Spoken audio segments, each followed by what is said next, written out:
You're watching Oilers Nation every day with Tyler Yaremchuk. Your one-stop shop for all things Oilers.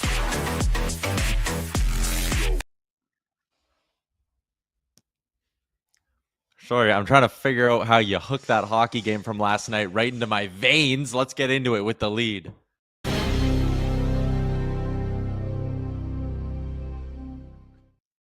Welcome into Oilers Nation every day, live from the Sports Closet studio and a presentation of Bet365. Download the app today. Use the promo code NATION. Whatever the moment, it's never ordinary at Bet365. Sports Closet studio on the road in Montreal. And it is day 2 of the 4 Nations Faceoff. And man, if day 2 can be anything like day 1, and if day 3 can be like day 1, and day 4, and day 5, and day 6, and day 7, if every day can just be like last night, we are in for one hell of a tournament. We will recap the hockey game last night. We will look ahead to the hockey game tonight. Jonny Lazarus from Daily Faceoff is going to join us for a couple of minutes. And we're also going to talk a little Edmonton Oilers trade rumors. Maybe a new trade target has emerged. All of that coming up today on the show. And of course, I never do this show alone. I need to have my emotional support co-host Liam with me, even though he's thousands of kilometers away. In your home studio as well. Liam, what's going on? Not much. Just chilling. How about you? Yeah, it's snowy as hell in Montreal today. It is Really? it is crazy. Are you zooming in on yourself right now? I am, but I actually don't have a Zoom button. I just have my laptop on the table, so I was just moving it a little bit closer. Classic. We never pretend to be a high-powered production, do we? All right, let's get into a couple of things here. First, Liam. Okay, we have to do a 4 Nations party giveaway today on the show at some point. Have you thought about how you want to do that? Not a clue, but we'll figure it out along the way. Maybe we'll do something like name a player that's played for Canada and Sweden. What? It was a joke because that's what we usually do for giveaways. It's impossible to do that. We're going to have to figure something out here. I don't know what it'll be yet, but I'll come up with something. I'll get a little trick on my All right. Okay, you'll come up with that before the end of the show. We're going to chat with our guy, Jonny Lazarus, in about 15 minutes as well. But first, Liam, let's do our 4 Nations breakdown. It's brought to you by Service Credit Union. The Service Big Share contest is back and is in full swing. It's your chance to win $1 million just by saving money. Anyone can enter by becoming a member and saving with Service. Every $500 saved gets you 5 entries into the Service Big Share contest.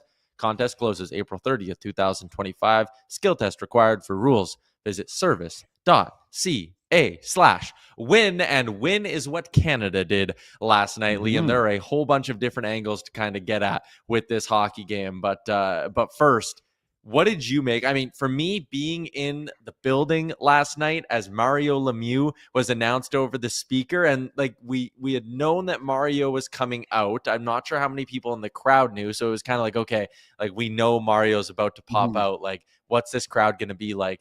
And the pop when he walked through and they said Mario Lemieux was absolutely insane. That moment was one of the loudest arenas I've ever been in that exact moment. It was crazy.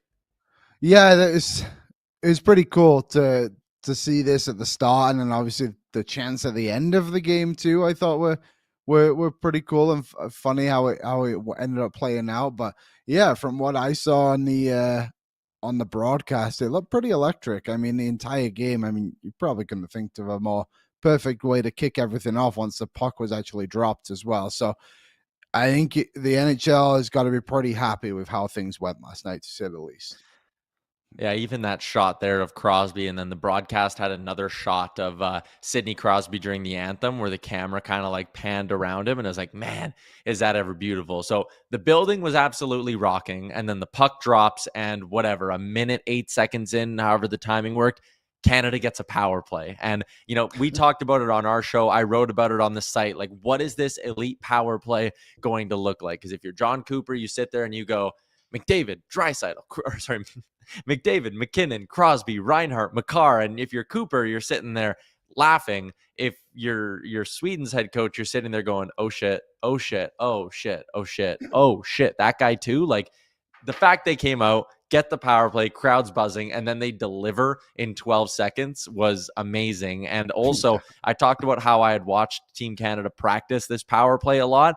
On Monday, Crosby and McDavid worked on this exact same play for like 3 to 5 minutes at practice. Like this little, not quite a give and go, but just sort of how they were going to play off each other when they were in these two spots. And the play worked to absolute perfection. Crosby with a beautiful feed, McKinnon, no hesitation. And again, the building went into an absolute frenzy. And the players were fired up too. It was just a perfect start. Yeah, I was actually at my virtual golf league last night, of course, Tyler, but they had this on the TV and the audio was playing, and everyone who was there just kind of stopped playing for a little bit and just gathered around the TV. And I think it was pretty just awesome for Canada in general, not just the teams, like people who are watching for this game to start the way it did. It kind of got you really fired up. Like, I think a slow start would have maybe disrupted whatever excitement was going into this game, but having that right away, like the three best players on the ice, just connecting immediately, like three different generations, I guess we can call them too, is just like, and Crosby to make that pass right through everybody, backhand underneath, what was it, Hedman, to find McKinnon, just perfection is the best way to put it. And from there until the point where the shots were 11-0, it was like, holy shit, Canada's going to steamroll them tonight. They make it 2-0 when Brad Marchand finds the back of the net. And man, the Bell Center crowd, it would take a lot for them to cheer for Brad Marchand, but this will do it. A great play by Brayden Point. Liam, the most pleasant surprise for me in this whole hockey game was the play of that third line. I talked about how I was thinking Brad Marchand could be a little bit of an X factor. I felt like the way him, Jarvis, and Point all gelled on that third line. They were like the three little balls of energy out there for Canada. Every time they were on the ice, I felt like good things were happening. Yeah, and just so much skill between the three of them, as well as like gritty as they can all be. They've all been in those situations where they can score big goals when you need them to and step up. It's quite a, obviously, downgrade is a harsh word, but it kind of is a downgrade from what the top six is bringing you. But like, the drop off isn't that significant by any means, and I think they're going to be quite significant as this tournament obviously continues to roll on. We do only have 3 more games left potentially for Canada, but the US game on Saturday, I think those 3 are going to have to step up if they don't disrupt the lines, which I also think could be a possibility. Yeah.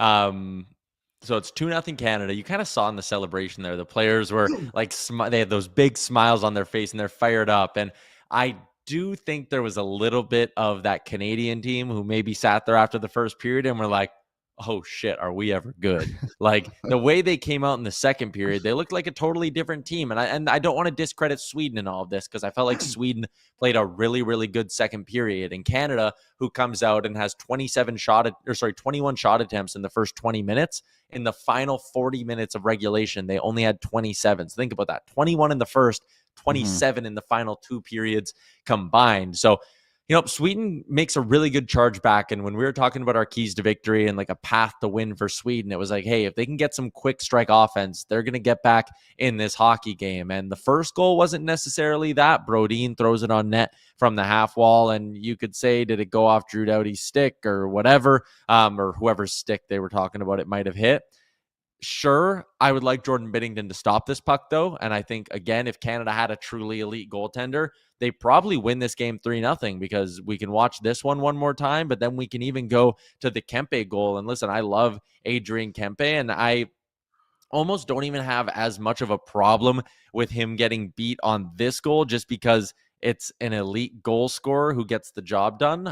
Sorry, I guess we got to watch the 3-1 goal for Team Canada first, as Mark Stone finds back in that. That was a sick feed by Sid.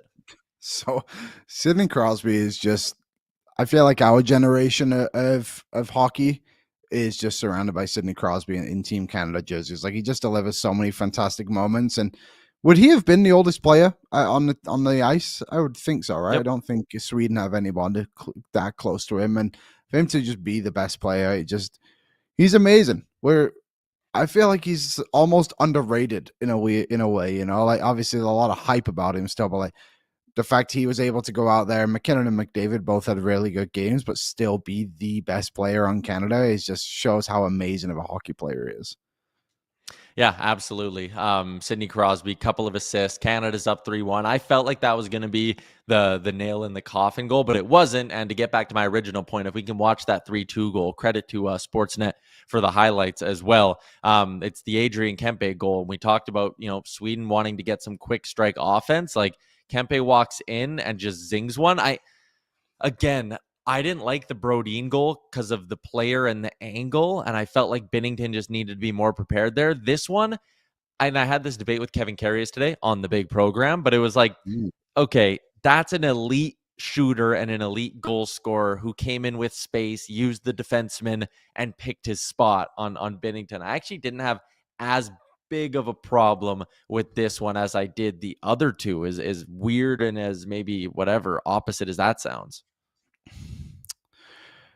Yeah, I just think you see the first one go in, it's like you'd like that one stopped. I guess a good way to put it. We kind of had a similar conversation with Skinner, right? It's like, okay, the first one sucked, and the second one maybe not as easy of a save as we make it out to be, but like the first one still went in, which makes this one just like a little bit worse as well. But yeah, definitely when we had that conversation yesterday, it was not necessarily about how many goals Jordan Binnington allowed. It was like the goals that he did allow and how did they look. It wasn't based off stats and all that for me. And he didn't do a really good job of earning a spot in the next game within 60 minutes of this game. I'll say that much. Well, we'll talk about that in a little bit. So it's 3-2, and McDry says Binnington had zero chance on their third goal. Well, let's fire it up. Joel Eriksson Ek, side of the net. This is rebound control 101 if you're Binnington. He looked like surprised to see that play get made across. I think he overcommitted to the shot. So I don't know. I would have maybe liked to see, and I shouldn't call it rebound control, sorry, like the lateral movement here for Binnington. I feel like he overcommits to the shot. I don't know. Canada was standing around, though. That fourth line was gassed. My bigger problem is, why didn't John Cooper call a timeout here? 10 minutes or 11 minutes to go. That fourth line has been on the ice for an icing, and they've already been scored on in the period. They were out there for the Kempe goal. Why are you not calling a timeout? Yeah, with the experience John Coop has, you'd think he'd notice in that situation it's probably a good time to do it. And credit to Sweden, they did a really good job of fighting back in this. It's kind of talking to a few friends last night. It's like, you look at this Sweden team, and I don't think it's nearly as good as what we've seen in the past. Like, you look back and it's like the Sedins, Peter Forsberg, Naslund, Alfredson, all those guys. Like, yep. I feel like they don't have that like elite talent on the forward group, but their blue line is obviously pretty legit. But the Stars came through for them, like that Kempe goal. Like, they really needed that goal, and then Eriksson Ek, again, like pretty underrated player in the league, gets the tie him on there. And then it was time for the Stars to really come out, Liam. 3-on-3 overtime. The NHL could not have scripted a better start to this tournament. So it goes to 3-on-3. We get to see McDavid with Makar and McKinnon, and like just these star-studded units of players going out on the ice over and over again. And it takes 7 minutes to finally find a winner. Before we watch that game-winning goal, the chat is buzzing, saying Nathan McKinnon was being a puck hog, and Nathan McKinnon just wanted to do it all himself. And on one hand, I see where you're coming from, because he looked off Connor McDavid on a 2-on-0. I don't have a problem with it at all. I think Nathan McKinnon this season is the best point producer in the entire NHL. He has an elite level wrist shot.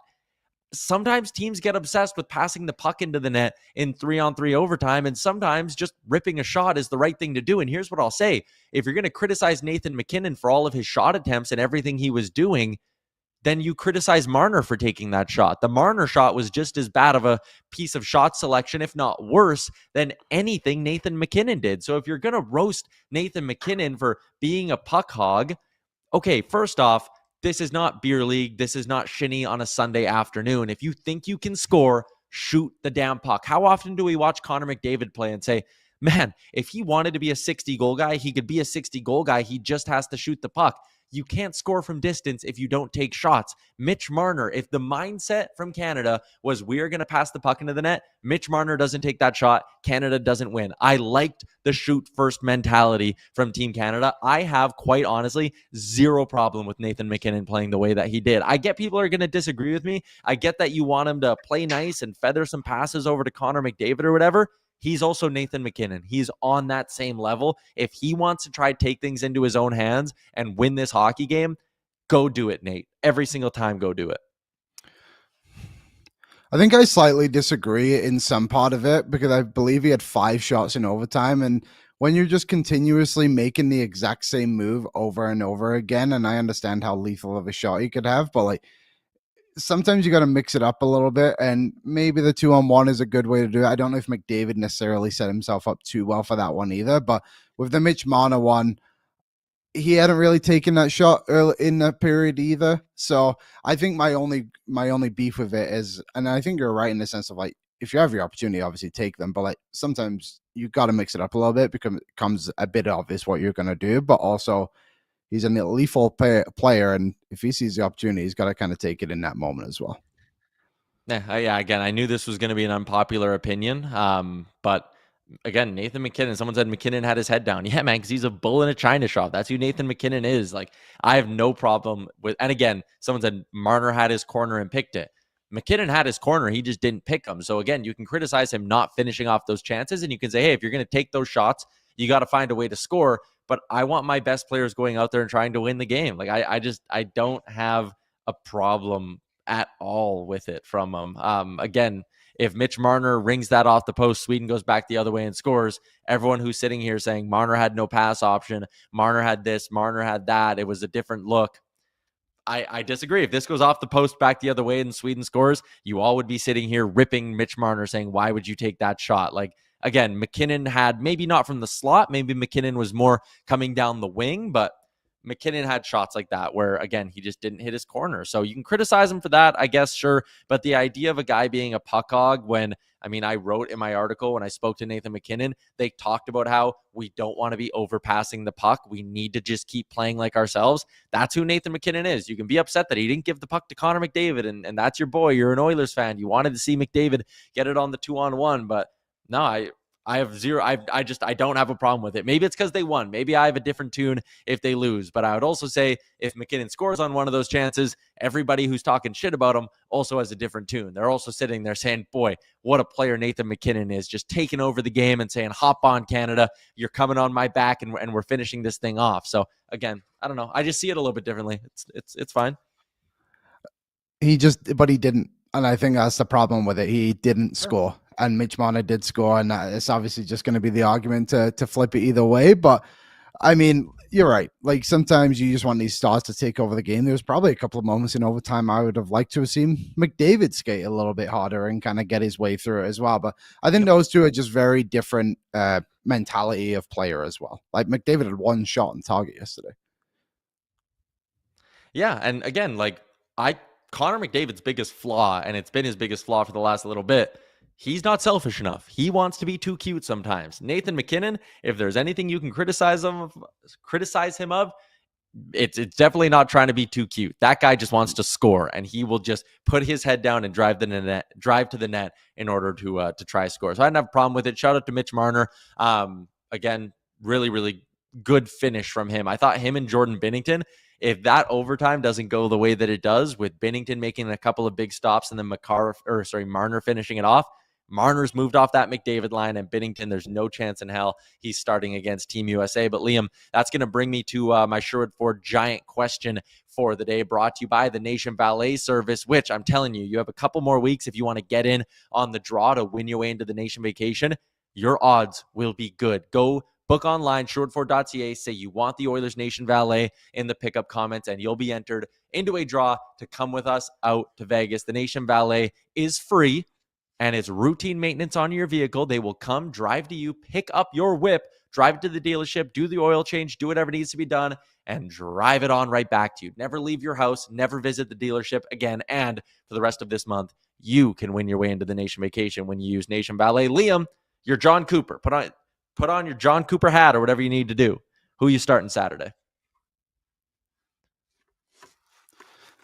I'm going to go...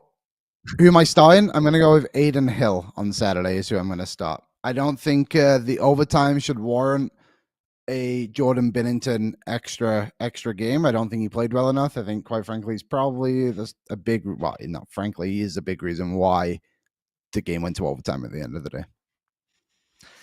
I'm going to disagree with you again. We're in a big disagreement train here. Here's my opinion on that is this. it's not like Adin Hill is a guarantee to be any better. And Adin Hill hasn't played a hockey game in 8 days. And Adin Hill also had a really bad month of January. And Adin Hill's last few games really aren't that good either. I don't see a ton of upside here. And I think the better play is to see if Jordan Binnington can get hot. I don't know if you have a lot of time for him to get hot. Like, if Adin Hill comes in and doesn't play good, then I guess you go back to Binnington and you just got to outscore your problems. But I think this tournament's so short that you kind of have to be ruthless in it. Again, he was bad, so I think that's got to be a part of it. Yeah, that's fair. Getting things sorted out here with Jonny Lazarus as he tries to join the show. I like that we put a poll up though. By the way, what I'm is vote yes on it for Binnington. What is your thought with the forward group then? What do you do with that? Because I don't think Marner was particularly great next to McDavid. I think you need someone more like Zach Hyman. Like, to be honest, there was a couple of times I would have liked to have seen Marner go more to the dirty areas, like go to the net. There was a few times you saw McDavid rush the puck up and look up to see where Marner was, and he just wasn't in that spot. And it's not to say Marner isn't capable of playing with McDavid. I just think he's a different kind of player that Canada needs. Yeah, and people saying we won the game, Binnington cost us a point. Sure, Marner had flashes of greatness compared to 97, 29, and 87, who were great all game. I agree with you that maybe it's not a perfect fit, but I didn't see enough there to be like, it's got to change up. Like, the only forward that I didn't like in that hockey game was Travis Konechny. I felt like he was very timid, made some dumb decisions in the first period with the puck, turned it over. I didn't like Konechny. I would switch Konechny for Bennett before the Saturday game, but Mainlander Tim, Marner is cerebral. He likely needs time with McDavid. Do we have enough time though? I think you do. I wouldn't change the top six. I keep the whole top nine the same. Bennett in for Konechny. Yeah, I would go. I would maybe even push someone like Seth Jarvis up to the first line, to be honest. Like, we spoke about how good that third line was.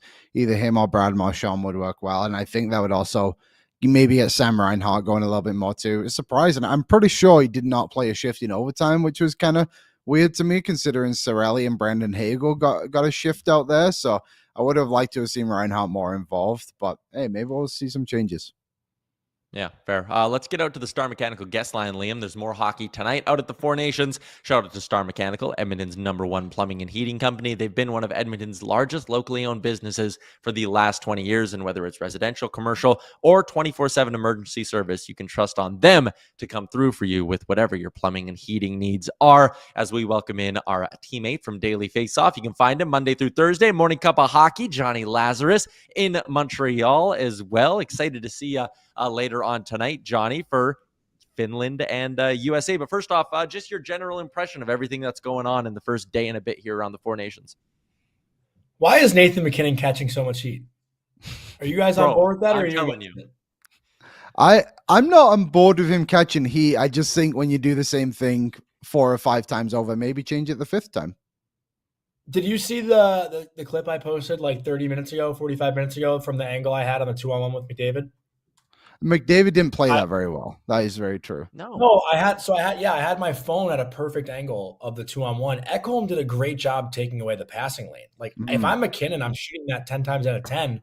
And I feel like I've seen so many people like, he's so selfish. Like, how do you not pass the best player in the world on a 2-on-1? Like, he could have sauced it over. I was like, well, if he sauces the puck over and Ekholm knocks it down and Sweden goes the other way, guess what happens? Like, I thought he did the right play there. I mean, maybe the 1-on-3, like, he could have curled back and made a better play, but he got a chance. Like, go.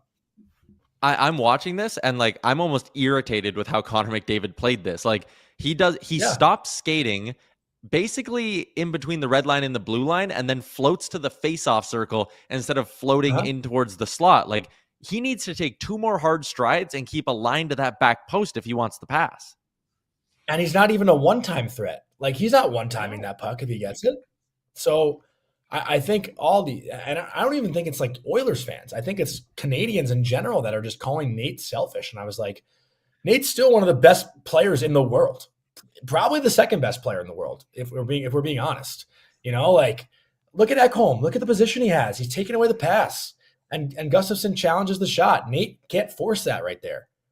Like, that's what a is tough the pass point to of make. passing that puck? That's a dumb pass to make. It makes no shoot this puck. You have a better chance of scoring on this shot. I will not back down from that. The chat's killing us, but I don't care. The chat's killing you guys? Oh, God, really? Not A me. little bit. But yeah, I just, again, like, I have no skin in the game. Like, I'm not a Canadian, but just watching, and I love McDavid and McKinnon equally, so just watching this play and watching OT, I just thought, like, Nate created chances for himself and wanted to be the hero, like, rightfully so. Who wouldn't want to be the hero in that game? What did you think of the game yesterday? Was it a different level than what you expected? Different level than what I expected. Honestly, like, I don't want to say that's what I expected. I thought the physicality was right around where I thought it would be. Mm-hmm. Like, there were like maybe 2 or 3 big hits that weren't even like really big hits, but they were like, enough to grab the attention of people. Did I think we'd have like the McDavid Dahlin situation happen? I didn't expect it in that game. I would expect that in USA versus Canada, but I wouldn't expect that in Canada versus Sweden. But, as far as the skill set goes, I said it this morning that I thought Connor was like showboating a bit or just trying to put on some entertainment for the fans when he had that like little 10-second spurt 5 minutes in where he beat the guy wide, which wasn't the play I was talking about. But when he goes between the legs and the slot to his backhand, that move was sick. And I was like, that's kind of what I expected. Like, a lot of skill to be on display. And while there still was a lot of skill, it was really tight hockey. Sweden really picked up their game, obviously, as the game progressed. But it wasn't like, this like all-star display of skill that I would thought there would be more of. So tonight, Finland kicks off, or USA kicks off their tournament against Finland. And I'd kind of said that Canada having the tougher matchup to start, getting Sweden, I said it could wake them up a little bit and like really get them into this tournament compared to Team USA. Like, I think there's a really good chance Team USA just rolls Finland tonight. And I don't know if that's the best way to get them into this tournament from an intensity level. Yeah, but also to that point, Tyler, there's a chance like that Finland just comes out and surprises, right? Because nobody expects Finland to put up a good fight tonight, I think. They'll try, but I would say the majority of people that are making predictions for this game are saying USA by 2 or 3 minimum. And a lot of that has to do with the Finnish decor, and a lot of that has to do with the USA goaltending. But again, like, I do think just for getting a rhythm with the new teammates, it's good because, you can probably sacrifice a period against Finland and still be okay. Like, if the US goes down 2-0, I still won't be that worried, let's say in the first period, because I do think they have the talent in that room and the adjustments to be made to fix it going into the second and third. Like, I wouldn't be concerned. That said, too, the intensity is still going to be up. I think from being the second game, like, had this been the first game of the tournament, it's like, okay, what do we expect? But because everyone probably watched that game last night, I think the Americans and the Finns are going to go in knowing how to play, right? So I do think that helps the whole approach at the game. But again, like, obviously everyone's kind of anticipating Saturday night, right? I don't think anything will measure up to what that's going to be. Yeah, I can't wait, especially after what we saw from the crowd last night. Just when you look at this Team USA forward lineup, and I think, the forward group compared to Canada, I do think it's really, really close. But give me your guy up top. Like, who do you think will be leaned on to be sort of the star and the driver of this USA team? Then give me someone maybe lower down the lineup you're looking at that could be a bit of an X factor. Yeah, well, the driver, I mean, I think it's clear. It's Austin Matthews, right? He's looked at as Captain America right now, the best goal scorer in the game today.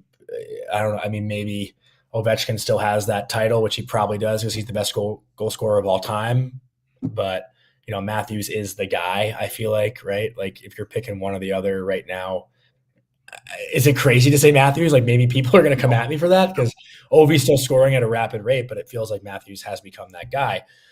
So I do think when Team USA needs a big goal or a big play, it's going to be Matthews that they lean on. Like, that said, I'm not taking any credit away from like a Jack Eichel, a Matthew Tkachuk, even Jack Hughes, who I think has a lot to prove in this tournament. Like Jack Hughes would be the guy I think that can really establish himself as one of the most elite players in the world. I think people do feel that way about him, but because of where he plays, New Jersey, I feel like in the Western Conference is not that popular of a team to watch every night. I have the fortune of watching them just because they're a rival of the Rangers and they're local. And quite frankly, I love watching Hughes and Bratt play. So I do think Jack Hughes can come out of this tournament as like the holy shit, like that guy is legit, because I think there still are question marks just about his size and his ability to stay healthy and all that kind of stuff. And if I'm looking further down the lineup, I think JT Miller obviously just has like a whole, I don't want to say rebranding, but everything that's gone on this year with him, I think it's an opportunity to not like win people over, but almost see the value in him. I think people have talked about it a little bit since the trade, like, oh, maybe Vancouver traded the wrong guy. But I think this can really, separate that because Pettersson wasn't much last night. And if JT, really thrives in this tournament, it'll be like clear cut that Vancouver probably made a mistake. After seeing the lines more on the forward side than the blue line, there was obviously a bit of conversation about who the US left off this roster, but after seeing everything kind of come together the last couple of days, do you think the roster makes a bit more sense? No, I still think they left a couple of guys off. It's so hard though, because everyone on that roster is deserving. I still think Tage Thompson's size and power and shot could have been a big addition. The guys like Keller and Caulfield and Jason Robertson, who's been really hot lately, like those guys are probably deserving too. But if you're trying to build a complete roster, I just don't know where you actually fit them. But like Kreider and Brock Nelson, are two guys that, again, Brock Nelson's more deserving right now than Chris Kreider, I'd say. And I say that as a Rangers fan, like Kreider would be the guy that I'd probably take off and put like Tage Thompson on. But even Larkin, like playing fourth line is wild to me. Like Dylan Larkin can fly and he plays the game tough. He's strong. He can score. So seeing him on the fourth line like makes me feel really good. But I do think Canada's bottom six is neck and neck with the US's bottom six. And it's like, it's so weird because those players are usually, like top six players, but they do have that, Colby loves to say because of Bruce Cassidy, that like B game to them where they can piss people off, right? Like Braden Point, Seth Jarl, like those guys get under the skin of their opponent. And I think the U.S. has that little bite to them too. Like, Brady Tkachuk and Vinny Trocheck are going to piss people off. So I'm curious to see how effective the bottom six are, and JT, obviously. Yeah, that's fair. So I guess to maybe wrap this up, what was your excitement level like coming into this tournament? Because this thing did have its detractors and its naysayers. And are you any more excited after being in the building last night? Oh, how could you not be? I mean, I was beyond excited just because, and even as an American, like I'll say I was excited just to watch Crosby, McKinnon, McDavid, and Kale like play on the same ice sheet. I think that is like hockey at its most beautiful form, watching those guys. And when Mitch Marner stepped out to start overtime last night, I was like, are you kidding me that they're not putting McDavid, McKinnon, and McCarr together? Like, and then when they finally got a shift of three of them, the whole building stood up. Everyone was like, everyone understood what they were witnessing, right? Like the three best players in the game today. I mean, again, I know the Edmonton fans might think Draisaitl fits in the top three, but if I am going 1, 2, 3 in order of NHL best players, I am going McDavid, McKinnon, and McCarr. Like I think those three are 1, 2, and 3 in the league. And then you have Sid, who obviously is, a Mount Rushmore player, in the history of this game, in my opinion. And just watching that last night on the Canadian home turf, my first time at the Bell Center, I told Tyler this morning, like I was like very in awe of the game, but not having that national pride. Like it was a little bit like I didn't get goosebumps really. I'm sure when Crosby was announced, every Canadian felt it in their arms and their skin. And I can't wait to have that feeling in Boston on Monday. But I guess that proves the point, right? Like I can't wait to have that feeling. Like that's how exciting it was. So yeah, I know I rambled on there, but anyone who is still against this tournament, like you can't do it every year, but it is just pure joy watching these guys play together. Mhm. Yeah, I saw some people saying like this has to replace the All-Star game every year, and it's like no, because if you do that, then it doesn't mean as much when you get it. Like you gotta absence makes the heart grow fonder. Like this is so much fun and so significant because we haven't seen this best on best in 10 years. If you started doing it every year, it'd lose its appeal. But I like that we're gonna get to the point where it's every second year though. That'll be good. What if they did like age groups though? What if they had like a 30 and older best on best? Four No, nations. that just doesn't do it for me. I want What true about best on best, alumni? or I want nothing. Yeah. What about like Alumni and retired friends. players? That'll just be a mess. Yeah, I know. I'm just trying to think outside the box. That's why we appreciate you, Johnny. Thanks for popping on, man. We'll see you in a bit. Thank you, boys. See you soon. Bye, Johnny. There you go. Jonny Lazarus. Morning Cuppa Hockey, Monday through Thursday on the Daily Faceoff YouTube, 7 a.m. local time or wherever you get your podcasts from. Liam, we got a few more things I want to get to today on the show. Let's do a little rumor mill for our friends at Charm Diamond Centers, where you can get a custom ring built and delivered in less than 4 weeks through Charm and their Masterpiece program. Find out more by visiting them online at charmdiamondcenters.com. Mikko Rantanen, Frank on the rundown, saying, if there's any organization, I'm paraphrasing here, if there's any organization that's going to trade Mikko Rantanen months after acquiring him, it's Carolina. It doesn't make a lot of sense, but it totally does with Carolina. Just like the way they kind of operate in things, and like, hey, if they don't think he's gonna resign, the whole thing about them is like they want to keep their cup window open as long as possible. I think Mikko Rantanen certainly does that for the rest of the season if he was to stay there. But I mean, I feel like the likelihood of this is extremely low to happen. But I mean, if it did, you could get Mikko Rantanen at what, like $2 million? Is that what it would be? Yeah, because he'd be 2.25 or something like that. It'd be crazy cheap.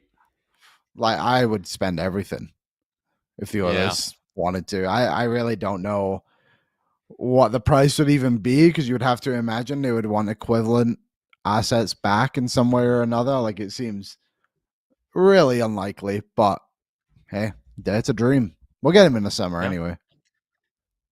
Yeah, of course, Liam.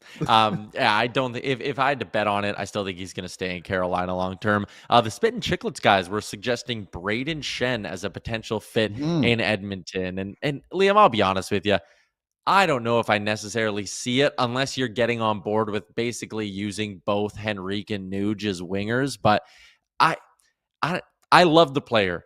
He's got $6.5 million left on that deal for 1, 2, 3 more seasons. He is 33 years old already. His production's been fine. I'm just double checking his numbers this year to make sure I'm not off. Like, he's got 11 goals, 21 assists in 32 games. And that is considering the fact he plays 17-36 a night, 20 goals, 21 goals, 24 goals the last few seasons. I feel like St. Louis is going to want an arm and a leg for him, and he's not a guy I want to pay that for. Good, really, really good player and proven winner and leader and all those intangibles. But if he's producing 11 goals in 56 games while playing 17 and a half minutes a night, what happens when he comes to Edmonton and he's playing 14 minutes a night? Is he scoring 7 goals every 52 games, a 13-goal pace? Like, we're just going to be on him for the same reasons we're on Henrique. And again, he's a better player than Henrique. He's a better bottom 6 guy than Adam Henrique. But I'm not giving up a whole bunch of stuff for Brayden Schenn and attaching myself to that contract. I don't think it makes sense. I don't think the contract will be that bad once the numbers start moving around a little bit with the salary cap. $6.5 million will feel like next year's terrible, Liam. 6.5 for next season is terrible for him. I think terrible is a harsh label for it. I don't think it's likely that the Oilers would go after him, because Doug Armstrong, I was reading some stuff about it today when I threw it in the notes, how they want quite a bit for him. I don't exactly know what the label would be. It's hard to find, obviously, a comparable for it. Like Thomas Hurdle's probably the closest one, whatever that was. David Enstrom, another pick, or a couple of that. But I think Hurdle was probably a less of a player than what they're very different, I suppose, aren't they? I think he's a guy Hurdle's a way better player than Brayden Schenn is. Well, they're very different players. Obviously, the physicality Schenn would bring would be something that I think would intrigue the Oilers. We spoke about it with Frank yesterday. That's something that they've been looking for as well on the market. But again, like, it all comes down to the Evander Kane thing, doesn't it? Like we mentioned yesterday, and I really don't see him as much of an option for Edmonton. It'd be a difficult one to pull off for sure. Yeah, and he's going to come here and be a third line center. I have no interest in paying my third line center $6.5 million next year. I just don't think that makes sense for the Oilers. If, let's say, St. Louis wants 2 premium assets to get Brayden Schenn, why wouldn't you just go trade 1 premium asset and get Scott Laughton, who's cheaper, younger, and a better fit to be your third line center? Unless they made him the second line center and Leon played next to McDavid for the playoffs. I don't think Brayden Schenn's a second line center anymore, though. I don't think he can keep up. Anyways, I don't see it with Schenn. I really don't think he's all that great of a fit. Before we get back to the hockey game tonight, Liam, our friends at Douglas Mattress want us to do the Rumour Mill. As you know, I've been sleeping on my Douglas. Man, when did they first come on the show? I feel like it's been like 18 months of me sleeping on my Douglas. And when I go on the road like this and I don't get a chance to sleep on my Douglas mattress, I am usually pretty grumpy in the morning, as our boy Pat can probably attest to. I'm not in great moods when I wake up right now because I'm not sleeping on my Douglas mattress. Plenty of reasons why you should make Douglas your next mattress. The mattress expands when you first open the box, and it is all about comfort, the supportive feel, the medium firm build, which I absolutely love, and the value. It starts at only $599. They recently opened their very first store ever in Manchester Square in Edmonton as well. So it's a great local company. You can get yours today by visiting douglas.ca/OilersNation, or like I just said, visit them in their all new Manchester Square location. What's trending, Liam? 2028 World Cup of Hockey. Gary Bettman announced it yesterday. They want to have 8 teams, and they will not have any of the, call them, made-up teams or gimmick teams. No Team North America, no Team Europe. They want 8 individual countries competing at the 2028 World Cup. What do you make of that? Yeah, I think it's the right approach. There was conversation about it potentially being played in Europe as well, which I think would actually be the way I would go for it, to be honest. Obviously, you would hope Russia can be involved in this thing if it works that way. Czech Republic should have a lot more of a larger player pool. I don't know who the other ones would be. I guess Slovakia, and then who do you think the 8th team would be? Am I missing someone? Germany, I guess. I think by then we get Russia back in this. So 5, Germany, Czechia, and maybe Slovakia. Yeah. So there's your 8. They would have to make it so obviously is it connected with the IIHF somehow so that you can know? Apparently it's not going to be, which makes it very confusing because you'd have to then convince players who aren't NHL or AHL players to break their contracts in Europe to come over and play. So that would be weird. Yeah, that'd be very difficult. I don't know how many German players there are in the NHL. I would guess maybe 8 off the top of my head. Obviously, there's some elite ones, but Slovakia would struggle to make a team. There really is only 6 nations that could put together a strong team. And we're seeing it right now. And I don't know how many Finnish players would have really made this blue line better by any means, but the option wasn't there for Finland to go do that. If this happens to Czech Republic and you're only taking NHL players, then they're not going to have enough. But I'm excited for it. I think it's good that the NHL wants to take a step in that direction too and get around to a World Cup. I'm curious how it'll all go. Obviously, there won't be like in the IIHF. We have the relegation from the World Juniors and stuff like that. That obviously I would assume wouldn't be the case, but it's good. It's good news. Mm-hmm. You wrote in here that you have big news from your golf league. I am first. I am in first place in my golf league after my performance last night. I finished a net minus 10 under. It was incredible. I have climbed to the top, and I'm sitting pretty in Suntan City. I was last at one point in the season, and now I am first with 2 weeks to go. From worst Incredible to first. Story. So how hard is your handicap moving? So I started the year at 33, and I'm now at 22.5. So I've actually dropped quite significantly. And we played this course. We played a course that we played this time last year. And last year I shot a 97. Last night I shot a 86. So when you and I start hitting the links again this year and start getting prepared for our Oilers Nation Open, how confident are you that this newfound success is going to translate to the real thing out on the course? Very confident because I found my clubs now. I have a better understanding of my clubs and how they work. Obviously, the virtuals are significantly different than what playing real golf is, but I know I can't hit my driver at all. So I'm a big 3-wood guy or 5-wood, whatever it is, and I can slam it pretty good. So I'm feeling pretty good about it. I'll have to get some rounds in before that, but we'll be better. Good man. All right, quickly for our friends at Oodle Noodle, let's go through the lineups for tonight's hockey game. Once again, you want to try win your way into the Nation Vacation. Why not do it at Oodle Noodle? No purchase necessary. All you need to do is walk into any Oodle Noodle in the city of Edmonton, and you get a ballot just for opening up that door, and then make a purchase, buy some delicious noodles for dinner, and you're going to get yourself a second ballot. Again, contest ends March 2nd. Must be 21 plus and have a valid passport to enter. Visit oodlenoodle.ca for more details. You could be coming with us on the Nation Vacation to Las Vegas, presented by Flair Airlines. Liam, line combinations for tonight for Team USA. They're going with a top line that is Jack Eichel with Matt Tkachuk and Kyle Connor, Austin Matthews with Jake Gensel and Jack Hughes, JT Miller with Brady Tkachuk and Matt Boldy. I'm very excited to see that third line. I think it's going to be really, really good. Trocheck, Nelson, and Dylan Larkin is the team's fourth line. The deep pairings for Team USA. Zach Werenski, I think, is going to have an absolute coming out party. Not that people don't know Zach Werenski isn't already good and elite, but I think they're going to start to be like, whoa, maybe he's closer to the Quinn Hughes and Cale Makars of the world than we thought. So he's with McAvoy, Slavens with Fox, Hannafins with Faber, and Connor Hellebuck gets the start between the pipes. Which Americans are you most looking forward to watching tonight, Liam? Werenski was definitely on my list. He's been unreal for Columbus this season and just been a kind of a player under the radar for many years now.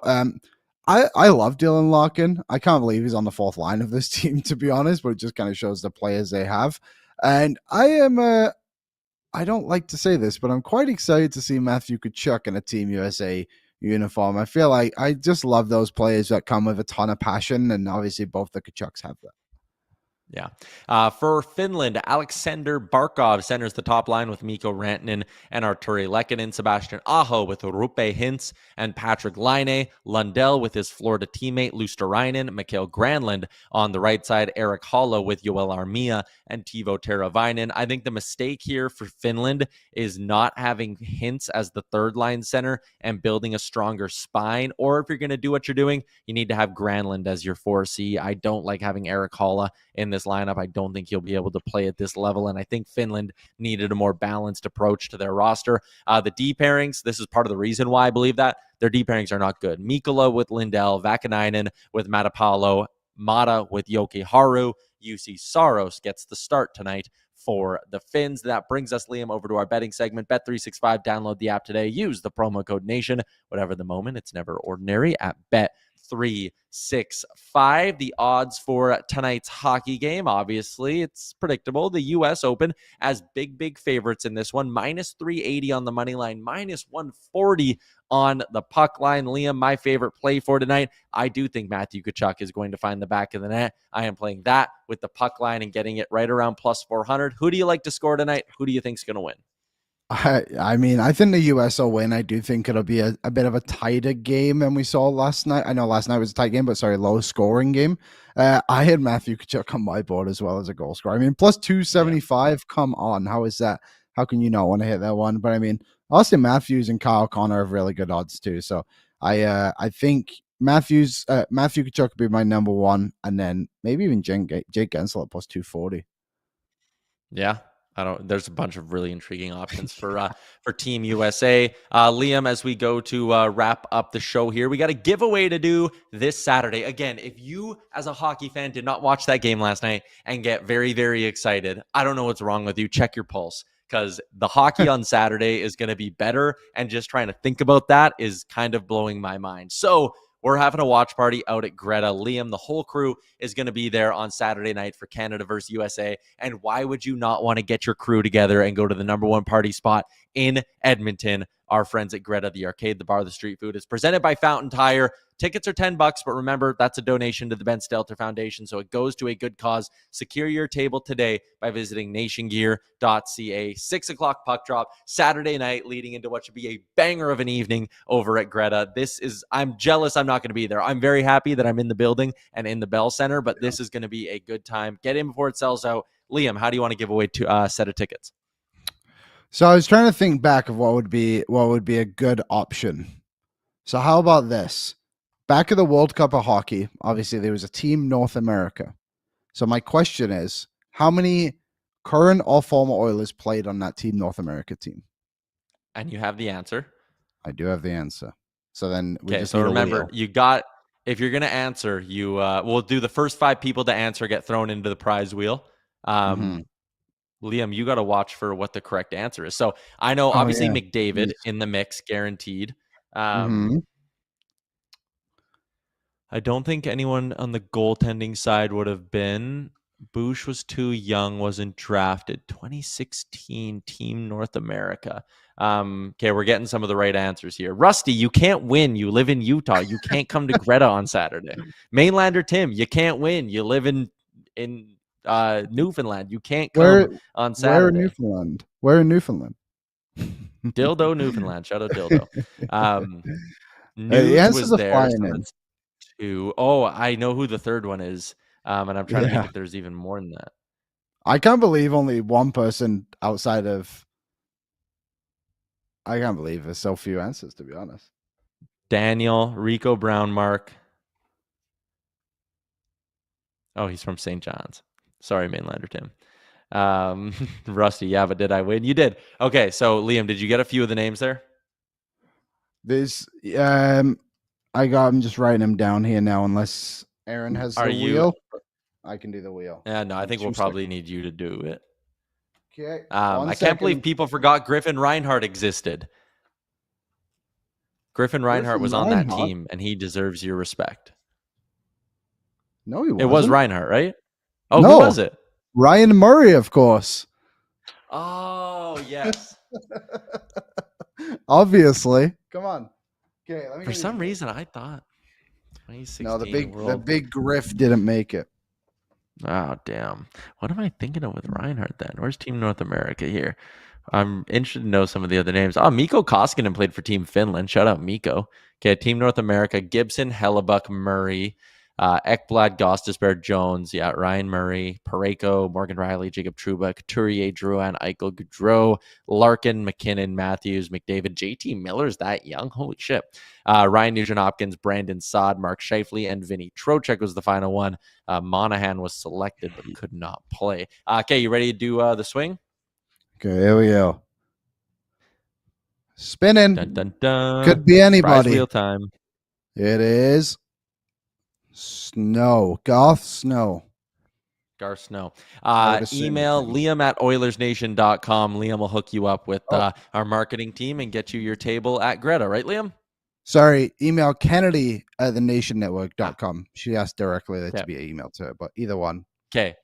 will Garth work. Snow. Email Kennedy at thenationnetwork.com. Kennedy will hook you up with your prize pack and your tickets to the watch party coming up this Saturday. Liam, I think we took care of everything we needed to take care of today. Everyone in the YouTube chat brought to you by our friends at Odd Company Brewing and the all new Nation beer. Those are going to be going down real easy on Saturday night at Greta. You can also get them at one of their 2 spots in Edmonton, the brewery in the Ritchie area, or their spot in downtown Edmonton as well. Again, the pizza at the Ritchie location is so good. I cannot wait for a summer patio evening, or maybe even just a full-on day shift out at Odd Company. All new Nation beer, everyday lager, crafted not just for game day, but for every day. A crisp, clean lager. I can tell you it is delicious. Everyone in the YouTube, you were great. Liam, fantastic stuff. Tomorrow, I think we're gonna have Jason Demers. He's kind of ghosting me right now, but I'll pressure him a little bit throughout the day today. We'll have Demers. We'll have some more talk about the 4 nations. We'll get set for Canada, USA as well. Have a good Thursday, everybody. Enjoy the hockey tonight, and we'll talk tomorrow. Oil up.